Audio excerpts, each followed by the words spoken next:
महाराष्ट्रातील स्थानिक स्वराज्य संस्थांच्या निवडणुकीमध्ये आरक्षणाच्या मर्यादेचा मोठा पेच निर्माण झालाय। आरक्षण 50% जास्त झाल्यानं आयोगाला निवडणूक कार्यक्रम बदलण्याची वेळ आली आहे। तर जिल्हा परिषदांच्या निवडणुका लांबणीवर पडल्यात। याच दरम्यान राज्यामध्ये प्रथम महापालिका निवडणुकीचा धुळा उडण्याची शक्यता निर्माण झाली आहे। स्थानिक स्वराज्य संस्थांच्या निवडणुकांमध्ये आरक्षणाच्या मर्यादेचं पालन न झाल्यामुळे निवडणूक आयोग अडचणीत सापडलाय।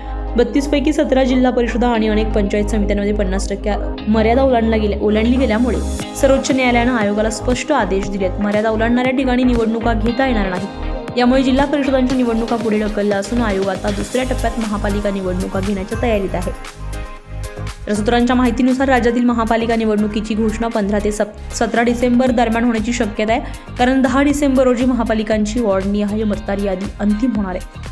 याचा आढावा घेतल्यानंतर तात्काळ घोषणा केली जाऊ शकते। राज्यातील फक्त नागपूर आणि चंद्रपूर या 2 महापालिकांमध्ये आरक्षणाची मर्यादा ओलांडली आहे। इतर सर्व महापालिका निवडणुका डिसेंबर-जानेवारी दरम्यान होऊ शकतात।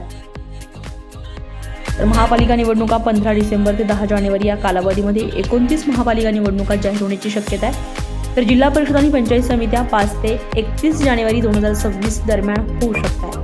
सर्वोच्च न्यायालयाचा आदेश, आरक्षणाचा पेच आणि आयोगाकडे असलेल्या मर्यादित वेळ या तिन्हींचा गोंधळातून राज्यातील निवडणूक चक्र सध्या मोठ्या बदलाच्या उंबरठ्यावर आहे। डिसेंबरमध्ये नगर परिषदांचे निकाल आणि त्याआधीच महापालिका निवडणुका, राज्यामध्ये राजकीय तापमान पुन्हा चढण्याची चिन्हे स्पष्ट आहेत। राज्यातील महापालिका निवडणुकांची अधिकृत घोषणा आता कधीही होऊ शकते। पुढील काही दिवस राजकीयदृष्ट्या अत्यंत महत्त्वाचे ठरणार आहेत। सत्यवेद न्यूजसाठी ब्युरो रिपोर्ट, मुंबई।